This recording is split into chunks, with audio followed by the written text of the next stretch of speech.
Oi, gente, boa tarde. Então, como eu havia dito para vocês, hoje nós vamos começar a falar sobre os biomas, né? Hoje nós vamos falar sobre Amazônia, Mata Atlântica e Pantanal, certo? E aí nós vamos comentar também alguns ecossistemas que fazem parte desses biomas.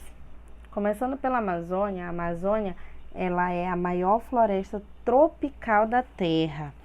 Ela está associada ao clima quente e úmido, né, o relevo baixo, e grande parte da sua extensão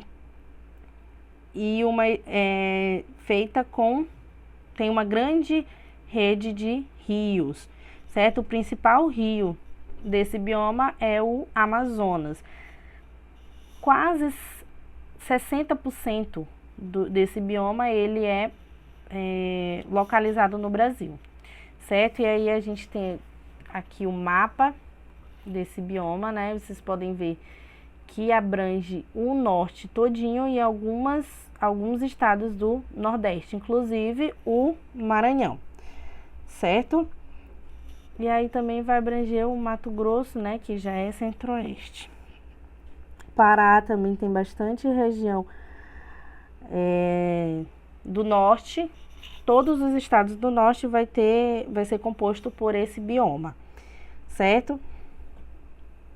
Grande parte da região da floresta amazônica está localizado sobre um solo arenoso e pouco fértil, mas apesar do solo não ser tão fértil, tem grandes quantidades de rios, né? Isso faz com que a floresta amazônica ela tenha grande variedade de vegetação, né? Tem grande variedade de fauna, de flora, certo? Assim também como tem grande variedade de fauna. Os ecossistemas desse bioma, ele vai ser divididos entre mata de terra firme, como o próprio nome já diz, ele vai ser localizado em regiões que não são alagadas, né? Regiões em que não vai ter tanta presença de rios, né? Vai representar uma vegetação. Grande parte desse ecossistema vai ser composto por vegetação, né? E árvores de grande porte, como por exemplo de castanha do Pará e de palmeiras. Outro ecossistema desse bioma são as matas de várzea. As matas de várzea, ela pode ser considerada um ecossistema de transição, certo? Entre outros dois tipos de ecossistemas. Porque elas vão estar localizadas justamente nas regiões onde vai ter inundações em determinadas partes do ano. As partes mais altas desse ecossistema se assemelham a matas de terra firme e as partes mais baixas aos iguapós. Então, esse ecossistema, né, ecossistema de várzea, ele vai estar justamente entre o igapó e as matas de terra firme. O igapó, eles vão ser localizados, vão ser os ecossistemas que vão estar localizados onde vai ter inundações o ano todo, certo? Então, a vegetação dele vai ser vegetação de locais onde tem muita água, né? Por exemplo, a Vitória Régia, ela vai ser um exemplo de flora desse ecossistema, desse bioma, certo? E aí, comentando um pouco para vocês sobre a flora e fauna desse bioma, né? Como eu já falei para vocês, vão ter tanto presença de árvores de grande porte, quanto vai ter presenças de vegetação rasteira, né? Como, por exemplo, gramíneas vai ter nesse bioma. Como eu já falei para vocês, também vai ter uma grande biodiversidade, tanto de fauna quanto de flora, né? Então, vai ter presença de vegetação bastante exuberante, como, por exemplo, botei aqui exemplo para vocês, o guaraná, né? Olha como ele é muito diferente, né, das plantas que a gente conhece. Aqui a gente tem o açaí, que é irmão da jussara, né? Algumas pessoas acham que é a mesma espécie de planta, mas não, apesar de ser da mesma família, são espécies diferentes. Aqui a gente tem um pé de castanha do Pará, que lá tem bastante também. Aqui as plantas aquáticas Vitória Régia. Aqui para vocês do alto, o rio Amazonas, ó, e a floresta amazônica, né? Aí aqui a gente tem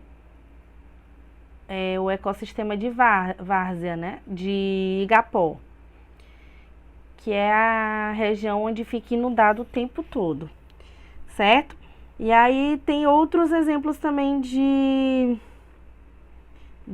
plantas, vão ter plantas rasteiras, vão ter arbustos, vão ter epífitas, que são justamente essas plantas que ficam o tempo todo em locais de inundação, certo? A fauna, como vocês já sabem, né, a floresta amazônica ela vai ser o berço da biodiversidade do nosso planeta, vai ser a floresta tropical que tem maior biodiversidade do planeta Terra. Então, vai ter grandes quantidades tanto de fauna quanto de flora, né? Vai ser a maior floresta tropical da Terra, né? E aqui eu trouxe alguns exemplos, tanto de mamíferos, quanto de aves, quanto de peixes para vocês. Aqui a gente tem a preguiça, o boto, peixe-boi, tucano. Alguns desses animais, gente, já estão ameaçados de extinção. E alguns, por exemplo, a arara azul, que já foi extinta, né? Agora só tem a ararinha azul, certo?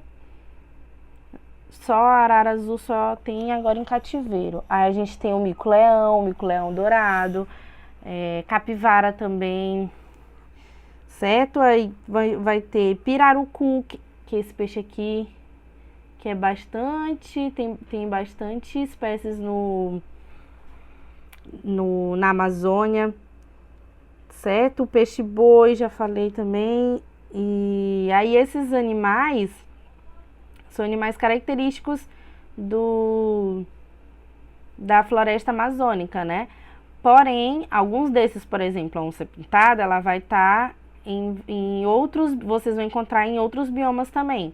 Apesar dela ser, como é que eu posso dizer?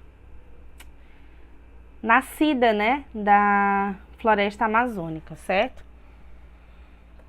Mata Atlântica, eu tenho para vocês aqui a imagem da Mata Atlântica, do mapa da Mata Atlântica, né? Grande região da Mata Atlântica vai ser litorânea, né?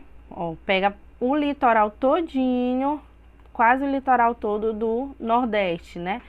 E aí vai ter a região aqui do Sul também, que vai ter a Mata Atlântica. Então, por isso que vai ter mais quantidades de ecossistemas do que a floresta amazônica, certo? A Mata Atlântica ela também vai ser uma floresta tropical, também vai ter o clima quente e úmido, porém, na Mata Atlântica, ela vai ser destacada também pela sua biodiversidade, só que na Mata Atlântica, diferentemente da floresta amazônica, vai ter regiões em que vai ser mais frio, né, do que a floresta amazônica, principalmente aqui na região sul, né? O relevo também vai ser uma diferença entre a Mata Atlântica e a floresta amazônica, porque o relevo ele vai ser bastante diverso, certo? Aqui a gente vai encontrar, por exemplo, plantas que vão ter mais de 30 metros de altura e em contrapartida nós vamos encontrar também samambaias, né, que não são tão grandes. Vamos encontrar bromélias, orquídeas, certo? Quando eu estiver comentando sobre a flora eu vou mostrar para vocês. E aí por ter grande influência do